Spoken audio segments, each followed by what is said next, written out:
Hey guys, TomBoss21 here. In today's video, I'm going to show you the most ludicrous hero call I've ever seen in my life. This is an absolutely ridiculous hand played between Linus Love and Ryan DePaulo during the 2025 Cash Game World Championship. Let's dive right in.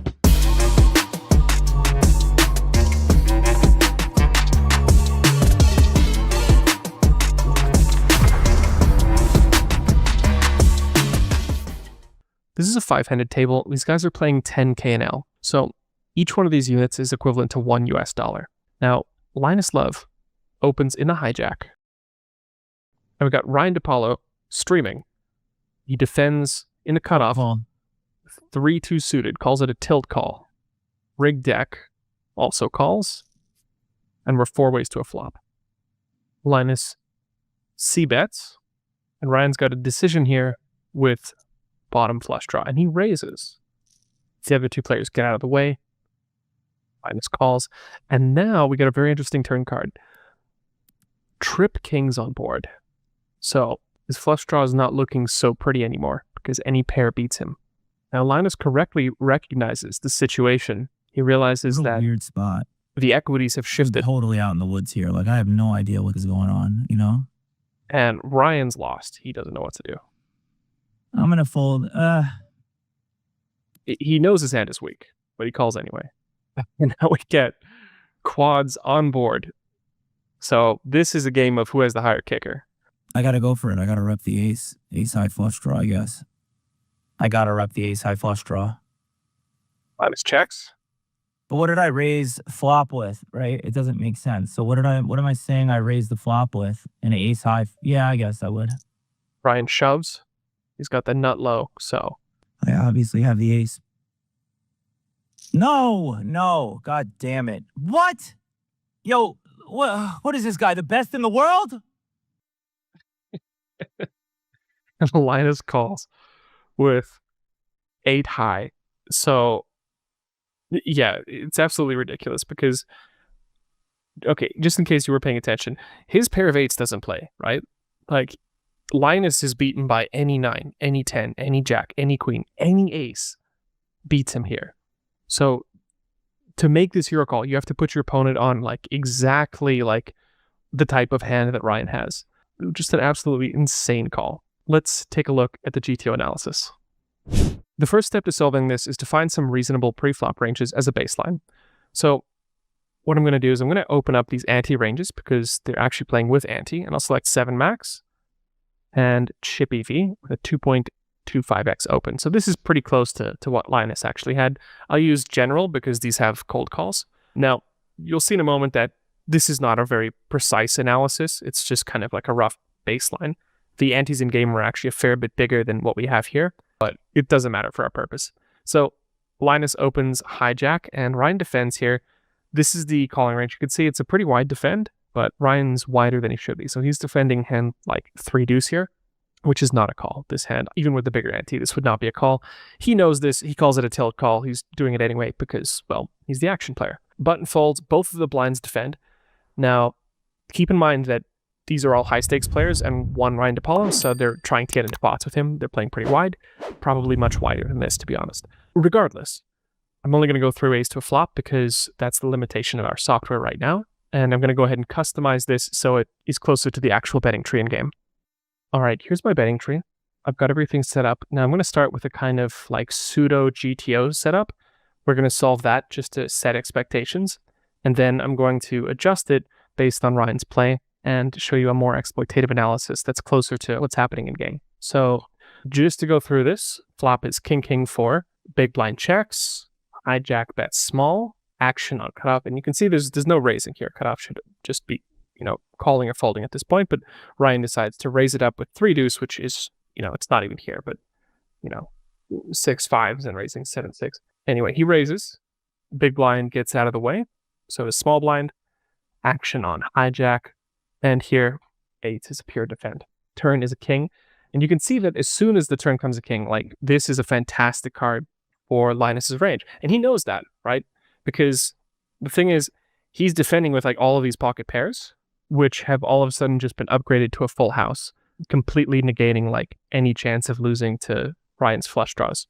So yeah, just a fantastic turn card for hijack, and that's why they lead out with basically their entire range.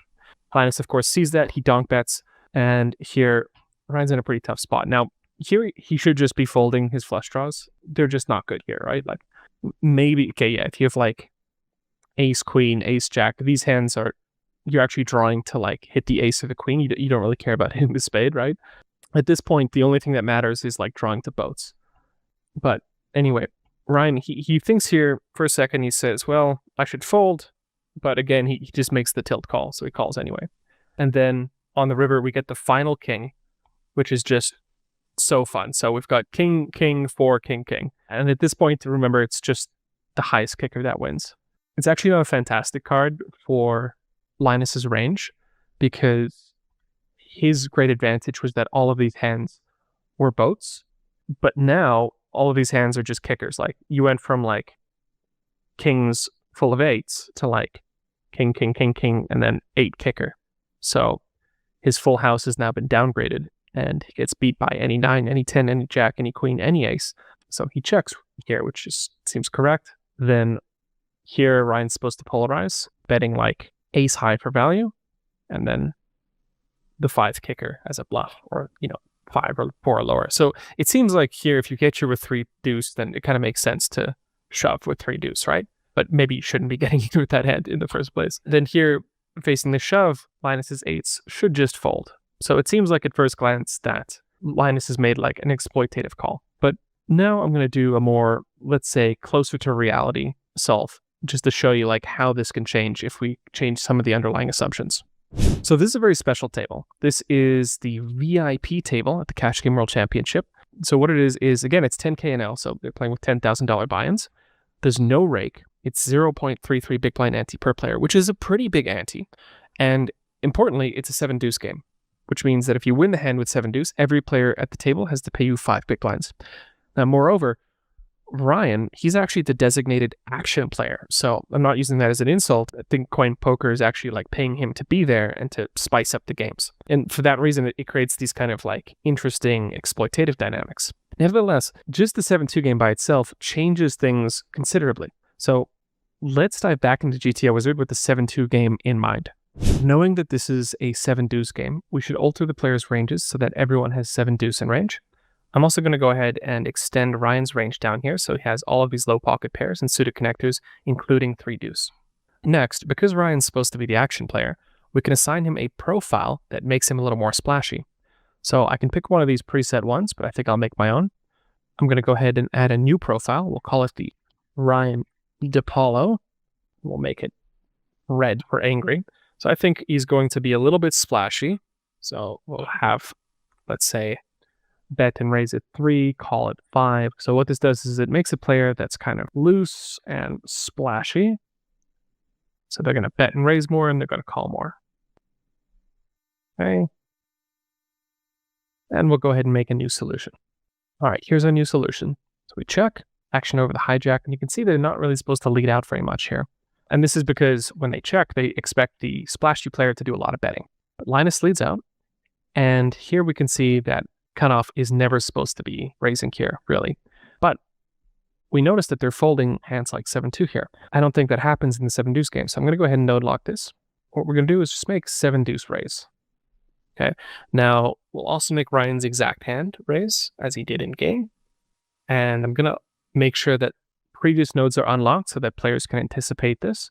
And I'm also going to make sure that this switch is turned off. And what this does is it allows the rest of the range to adjust. So all I've told the solver is that these hands here must do as they're told. The rest of the range is free to adapt. And because I've made him bluff raise a bunch of hands, presumably he's going to have to start value raising a bunch of hands, and the solver will kind of create like a new balanced range. So let's apply this node lock and see what happens. Here we are. Now let's go ahead and see if these have changed at all. And you can see now all of a sudden, hijack starts leading out plenty. Okay. Ryan raises. Big blind gets out of the way. And hijack defends. You can see they're calling pretty wide here. We call. And we take king of diamonds flop. Check. Now, here, I'm going to make sure that they actually have a small bet size. just like they did in game, and then we'll give them one like decent size bet. And you can see that 8s exactly is still wanting to lead out a little bit. So Linus bets, and you can see that Ryan's range here is kind of questionable. It's very, very tight, much tighter than it probably would be in a real game. Nevertheless, he calls. You can see that 3 deuces is kind of, it's doing all 3. So this is a hand that's very close between all 3 of its options. And then you get the last king on the river, check. And in this case, he does go all in. And here you can see that 8s is pretty close, right? 8s is like kind of right on the line. Okay, so let's ask ourselves, what's going on with this? Why would you call with what is essentially 8 high here? Because this feels crazy. What's happening is that Ryan's range is very, very polarized, right?